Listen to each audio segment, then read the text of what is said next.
fa ny atsika kosa ny ay ny lofosako tao anatin'izay taona maro zay dia ny an'olotra vahaolana ho an'ny Madagasikara amelona ny ampo amin'ny maha-malagasy sy ametraka ny fanantenana ho an'ny vahoaka malagasy. Amelona ny fanantenana satria tsy misy matoky intsony ankehitriny hoe mety mambola androsy ihany ity firenena ity. Very fa nambola velona ny ankamaroan'ny malagasy ary tsy misy intsony matoky ny hoavy ny apitso ny ankamaroan'ny mitono. Dia niraisiko ny adidy, niraisiko ny andraikitra satria adidy ao anatrehan'ny firenena sy ao anatrehan'ny tantara mitondra vahaolana ho an'ny malagasy sy ho an'ny zanaka mabara. Izany indrindra no natonga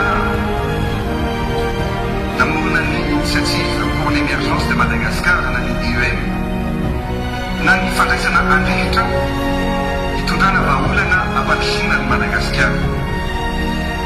Ny IEM dia sehatra iray izay amindrona ireo manam-pahaizana manokana na avy any ivelany na avy eto an-toerana na ireo mpiara-mioninavika rehetra ara-stratégique na ara-bolozana sy ireo olona rehetra tsara sitrapo mba hifandray ary hitondra vahaolana maharitra mba hampandrosoana ny firenena ao anatin'ny fotoana fohy.